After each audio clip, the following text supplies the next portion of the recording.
I worked as the school nurse, and teachers would come into my office and show me some of the lunches that parents were packing. The portions were too large. There were 0 fruits and vegetables, 2 containers of juice, and some of those children were overweight, some weren't, but eventually they probably will be. And a lot of white foods, all of your starches. So they say, can you come in and talk? And we started having fruit and vegetable challenges. That's really how I got into this, seeing what was coming in for lunch. Who's going to count for me? I know everybody. I use the 7 principles that the USDA talks about, the 7 things of your portions, getting at least 5 fruits and vegetables a day, and My Plate, which is very big, and of course physical activity. And we use all of those as topics in our class. And the best part of the class is whatever we choose the topic to be, the teacher and the assistant are in the classroom, and they continue the education in the classroom. That way the teachers are getting an education.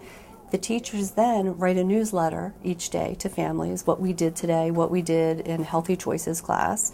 So therefore the parents are getting that information.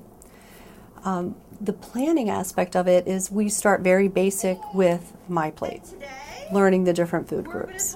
But our program, when it comes to food, we focus highly on just fruits and vegetables. I've read studies that children that eat fruits and vegetables are more likely to not be obese. The fiber fills them up, they just make better choices in general. We're finding that children can't recognize fruits and vegetables. So we, each week, decided whatever food group we were going to discuss, and we stick on a food group for a few lessons. We give them a little name tag to wear. We say, you are not Shoshana today you are Mrs. Orange. So in that particular lesson, the children don't know it, but they're learning about 18 different fruits that day, because children are not going to try anything that they're not familiar with. On the inside, it can look yellow or orange. Who's ever had a mango? You ever had a mango? Me. I am going to give everyone one ingredient to put in. Do you want to do that? Yes. If you get a banana. They say that if they make it, they may eat it. So time constriction, some classes have 18 children. I can't possibly have 18 children stir and be able to hold their attention. So I did small things. Everyone added an ingredient. They need to touch it and feel a part of whatever we're making. So I make sure that each week that everyone is included. And now we gotta shake off the dirt. Shake off. Cooking with them. I think being able to pick something from the garden and take it into the kitchen and make something with it that they're familiar with, that they eat every day or they recognize, it gives them a closer relationship to it. Especially if it's something that they've seen it never tasted, but that they know about. Then, ketchup comes from a tomato? I had no idea. French fries or potatoes? So things like that have been really amazing to watch through their eyes. What are we going to count to when we taste together? It's very rewarding. It's very rewarding. I walk down the hall and children tell me how many fruits and vegetables they've eaten. Starting in November, we call it the 5-a-day challenge. And I have a tree hanging in the kitchen, and we learn about eating 5 fruits and vegetables every day. I don't focus on 3 fruits or 2 vegetables. It's just 5 a day, but vary your colors. And the children go home wearing a necklace, and their parents, now they're involved. Parents get a letter, and they need to try to eat 5 fruits and vegetables in one day. And that could be just a taste. And when they do, the parents write down what they ate, and they get to hang their fruit on my tree, and they get a reward, a simple reward.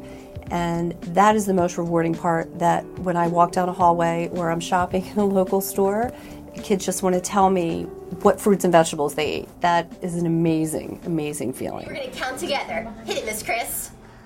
A large part of our program is educating the parents and the families.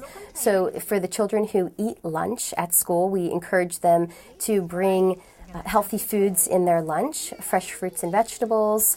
We have children who are here all day. Both parents work, so they're getting most of their nutrition and most of their exercise here at our school.